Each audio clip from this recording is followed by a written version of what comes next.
नमस्कार विद्यार्थी मित्रों, 12th स्टैटिक्स चैप्टर नंबर 1 सूचकांक के अंदर आज अपने पढ़ेंगे सेक्शन बी के अंदर पूछे जाने वाले प्रश्नों के उत्तर। तो चलिए स्टार्ट करते हैं। सबसे पहले लेते हैं प्रश्न नंबर 1। तो पहला प्रश्न है मूल्य सापेक्ष अर्थात क्या। तो उसका आंसर है कोई एक वस्तु के वर्तमान समय के भाव और आधार वर्ष के भाव का गुणोत्तर अर्थात मूल्य सापेक्ष। क्लियर। प्रश्न नंबर 2 है चल राशि में दो भिन्न समय में होते परिवर्तनों के लिए किस विधि का उपयोग करना अधिक अनुकूल है। तो इसका आंसर आएगा गुणोत्तर की विधि का उपयोग करना अधिक अनुकूल है। ओके, तो चल राशि में दो भिन्न समय में होते वाले परिवर्तनों के लिए अपने किस विधि का उपयोग करेंगे, गुणोत्तर की विधि का उपयोग करेंगे। प्रश्न नंबर 3 है आधार वर्ष किसे कहते हैं। तो इसका आंसर है सूचकांक की रचना में किसी चल के वर्तमान समय के मूल्य को किसी निश्चित समय के चल के मूल्य के साथ तुलना की जाए तो उस समय के वर्ष को क्या कहेंगे, आधार वर्ष कहेंगे। क्लियर। प्रश्न नंबर 4 है सूचकांक की परिभाषा दीजिए। यह प्रश्न बहुत पूछा जाता है। तो इसका आंसर है किसी वस्तु के दो भिन्न समय के मूल्य में होने वाले परिवर्तन के प्रतिशत को प्रदर्शित करने वाले नाप को सूचकांक कहते हैं। ओके। प्रश्न नंबर 5 है जीवन निर्वाह खर्च के सूचकांक की परिभाषा लिखिए। तो विद्यार्थी मित्रों इसका आंसर है समाज के किसी एक वर्ष के लोगों का किसी एक निश्चित समय पर जीवन निर्वाह खर्च में आधार वर्ष की तुलना में चालू वर्ष में होने वाले सापेक्ष प्रतिशत परिवर्तन प्रदर्शित अंक को जीवन निर्वाह खर्च का सूचकांक कहते हैं। प्रश्न नंबर 6 है भार अर्थात क्या। तो इसका आंसर है वस्तुओं का उनके महत्व के अनुपात में जो अंक निश्चित करते हैं उससे उस वस्तु का भार कहते हैं। प्रश्न नंबर 7 है भार के कितने प्रकार हैं। तो विद्यार्थी मित्रों भार के मुख्य दो प्रकार हैं, एक है गर्भित भार और दूसरा है स्पष्ट भार। नेक्स्ट क्वेश्चन है गर्भित भार किसे कहते हैं। तो इसका आंसर आएगा जिसे संख्या में प्रदर्शित नहीं किया जा सकता ऐसे भार को गर्भित भार कहते हैं।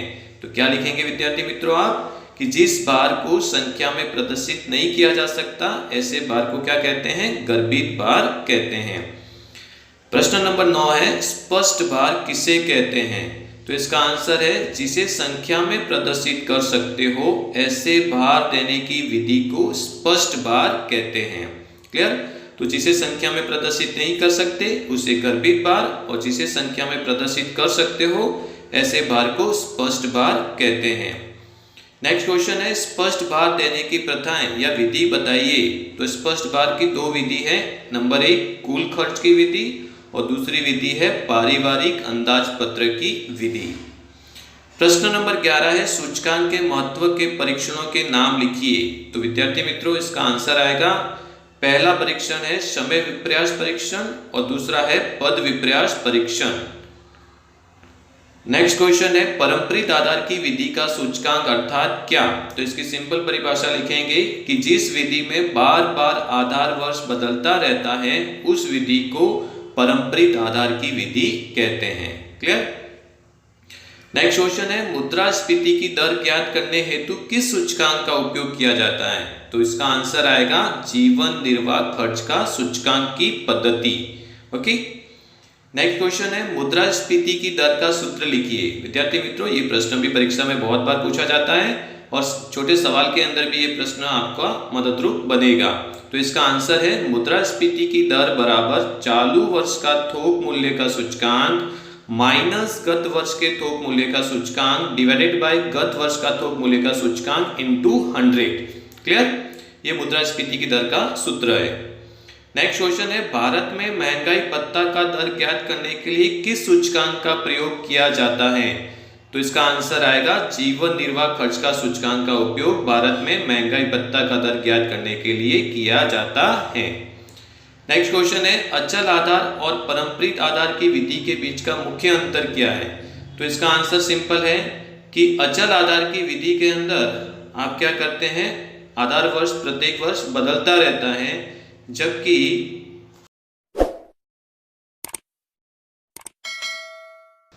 अचल आधार एवं परंपरित आधार के बीच का मुख्य अंतर क्या है कि अचल आधार की विधि में आधार वर्ष प्रत्येक वर्ष समान रहता है, जबकि परंपरित आधार की विधि में आधार वर्ष प्रत्येक वर्ष बदलता रहता है। नेक्स्ट क्वेश्चन है, सूचकांक की रचना में कौन सा औसत प्रचलित है? तो इसका आंसर आएगा कि सूचकांक की रचना में भारित औसत प्रचलित औसत है। नेक्स्ट क्वेश्चन है, सूचकांक की गणना में आधार वर्ष कैसा होना चाहिए? तो विद्यार्थी मित्रों, इसका आंसर है कि सूचकांक की गणना में आधार वर्ष हमेशा सामान्य वर्ष होना चाहिए। 19वां क्वेश्चन है, आधार वर्ष के चयन की विधियां बताइए। तो इसका आंसर है आधार वर्ष के चयन की दो विधि है, एक अचल आधार की विधि और दूसरी है परंपरित आधार की विधि। क्वेश्चन नंबर 20 है, सूचकांक कैसा माप है? तो विद्यार्थी मित्रों, इसका आंसर आएगा कि सूचकांक सापेक्ष माप है। कैसा माप है? सापेक्ष माप है। 21 है, सूचकांक की रचना में कौन सी औसत आदर्श औसत है? तो इसका आंसर आएगा आनुपातिक माध्य की औसत, जिसे अपने गुणोत्तर माध्य की औसत कहते हैं, वह आदर्श औसत कहलाई जाती है। नेक्स्ट क्वेश्चन है, वास्तविक वेतन का सूत्र क्या है? ये क्वेश्चन आपको सवाल गिनने में भी मदद रूप रहेगा कि वास्तविक वेतन का सूत्र होता है वास्तविक वेतन बराबर वेतन भागे जीवन निर्वाह खर्च का सूचकांक गुणे 100। 23 है, मुद्रा की क्रय शक्ति का सूत्र लिखिए। तो मुद्रा की क्रय शक्ति का सूत्र है 1 डिवाइडेड बाय जीवन निर्वाह खर्च का सूचकांक इंटू 100। क्या सूत्र है? 1 डिवाइडेड बाय जीवन निर्वाह खर्च का सूचकांक इंटू 100। 24 है, कौन सा सूचकांक आदर्श सूचकांक है? तो विद्यार्थी मित्रों, ये खास ध्यान रखना है कि फिशर का जो सूचकांक है वह आदर्श सूचकांक है, क्योंकि उसमें आप लास्पेर और पासे दोनों सूचकांक का उपयोग किया जाता है। नेक्स्ट क्वेश्चन है, आधार वर्ष का सूचकांक कितना लिया जाता है?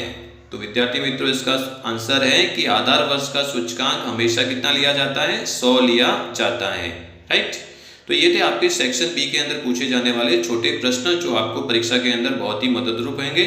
होप सो कि आपको ये सभी सवाल के आंसर आपको समझ में आ चुके होंगे। Thank you very much. जय हिंद, जय भारत, स्वस्थ रहिए, मस्त रहिए।